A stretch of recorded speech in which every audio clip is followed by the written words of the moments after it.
Hello friends, welcome to spicy masala taste. இன்றைக்கி நம்ம வீடியோவில் என்ன பார்க்க போகிறோம்னா சூப்பரான கடையல் ரெசிபி தாங்க பார்க்க போகிறோம். இங்கே பாருங்கள், சூப்பரான பாசாக்கீரை கடையில் வந்து சூப்பராக ரெடி ஆகிடுச்சிங்க. ரொம்ப ஹெல்த்தியான ரெசிபிங்க. சாதத்து கூட வச்சு இன்றைக்கி சர்வ் பண்ணியிருக்கேன். இதுவே களி வச்சு சாப்பிட்டிங்கன்னா செம்ம டேஸ்ட்டாக இருக்குங்க, அல்டிமேட்டாக இருக்கும். ரொம்ப சூப்பராக இருக்கும். இதை எப்படி செய்யலான்னு பார்க்கலாம் வாங்க. இங்கே பாருங்கள், இன்றைக்கி வந்து கீரை கடையில் தான் பார்க்க போகிறோம். இது வந்து தோட்டத்திலலாம் கிடைக்குங்க. இந்த கீரை வந்து எங்கள் ஊரில் வந்து பாசாக்கீரைன்னு சொல்லுவாங்க. ஒவ்வொரு ஊர்லேயும் ஒவ்வொரு மாதிரி சொல்லுவாங்க. இது ரொம்ப சத்து அதிகமான கீரைங்க. இது வந்து கடையில் கிடைக்காதுங்க, தோட்டத்திலலாம் இருக்கும். கீரை வந்து சின்னதாக இருக்கும் போதே பறித்து எடுத்துக்கணுங்க. மேலே இருக்கிற வேர்லாம் கிள்ளிட்டு இந்த மாதிரி நல்லா வாஷ் பண்ணி எடுத்து வச்சுக்கணுங்க. ஒரு 2 டைம் 3 டைம் வாஷ் பண்ணிக்கோங்க. ஏன்னா காட்டில் இருக்கு இல்லைங்களா, அதில் மண்ணெல்லாம் இருக்கும். இப்போ வந்து இதை வேக வச்சு எடுத்துக்கலாங்க. ஒரு பாத்திரத்தில் சேர்த்துக்கலாம். தேவையான அளவுக்கு உப்பு சேர்த்துக்கலாங்க.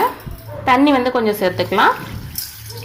தண்ணி வந்து ரொம்ப சேர்த்தணும்னு அவசியம் இல்லைங்க, கொஞ்சமாக சேர்த்துனா போதும். இப்போ வந்து வேக வச்சு எடுத்துக்கலாங்க. கீரை வந்து வேக வச்சு எடுத்தாச்சுங்க. இங்கே எவ்வளோ கீரை இருந்துச்சு வெந்ததுக்கப்புறம் இவ்வளோ தாங்க கிடைக்கும். அதோட தண்ணி இதில் எடுத்து வச்சுருக்கேங்க. இது வந்து தேவைப்படும். இப்போ கீரை எப்படி தாளிக்கலான்னு பார்க்கலாங்க. அடுப்பத்து மண் கடாய் வச்சுருக்கேங்க. இப்போ கடலை எண்ணெய் சேர்த்துக்கலாம். ஒரு 3 ஸ்பூன் அளவுக்கு எண்ணெய் சேர்த்துக்கோங்க. எண்ணெய் சூடாகிடுச்சுங்க. கடுகு சேர்த்துக்கலாம். கடுகு வெடிச்சு வந்துருச்சுங்க. 1/2 ஸ்பூன் அளவுக்கு ஜீரகம் சேர்த்துக்கலாம்.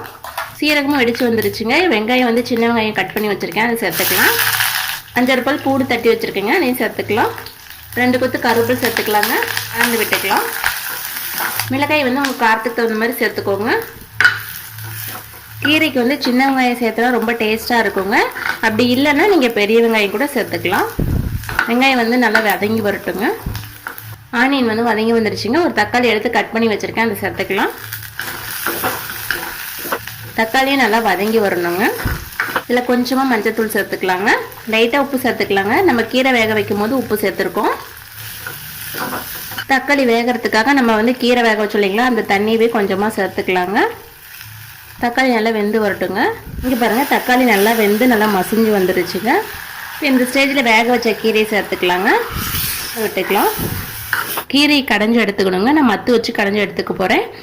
மத்தில் கடைய முடியும்னு நினச்சிங்கன்னா நீங்கள் மிக்ஸி ஜாரில் வந்து போட்டு அரைச்சி எடுத்துக்கோங்க. ஆனால் மத்தில் வந்து வச்சு கடையும் போது டேஸ்ட் வந்து சூப்பராக இருக்குங்க. இப்போ கடைஞ்சிட்டு உங்கள்கிட்ட காமிக்கிறேன். கடையும் போது தண்ணி பத்தலைன்னா கொஞ்சமாக வந்து நம்ம வேக வச்ச தண்ணி இருக்கு இல்லைங்களா, அதை வந்து சேர்த்துக்கணுங்க. பாருங்கள், கீரை வந்து கடைஞ்சி எடுத்தாச்சுங்க. இந்த அளவுக்கு வந்து கடைஞ்சி எடுத்துக்கணுங்க. நான் தண்ணி மீது இருந்துச்சுங்களா, அதை எல்லாமே சேர்த்துட்டு நல்லா கடைஞ்சி எடுத்துக்கிட்டேங்க. ஒரு தாளிப்பு கொடுத்துக்கலாங்க. தாளிப்பு வந்து தாளிச்சாச்சுங்க. எண்ணெய் ஊற்றி கொஞ்சமாக சீரகம், கருவேப்பிலை, மிளகாய் சேர்த்துருக்குங்க. இப்போ சேர்த்துக்கலாம். அப்புறம் கீரை கடையில் வந்து ரெடி ஆயிடுச்சுங்க. இது வந்து சாதத்தை கூட வச்சு சாப்பிடும்போது ரொம்ப டேஸ்ட்டாக இருக்குங்க. இதே மாதிரி நீங்களும் வீட்டில் ட்ரை பண்ணி பார்த்துட்டு உங்களோட ஃபீட்பேக் வந்து மறக்காமல் கமெண்ட் பண்ணுங்கள். எங்களோட சேனல் பிடிச்சிருந்தா சப்ஸ்கிரைப் பண்ணி பெல் ஐகானை கிளிக் பண்ணுங்கள். தேங்க்யூ, தேங்க்ஸ் ஃபார் வாட்சிங்.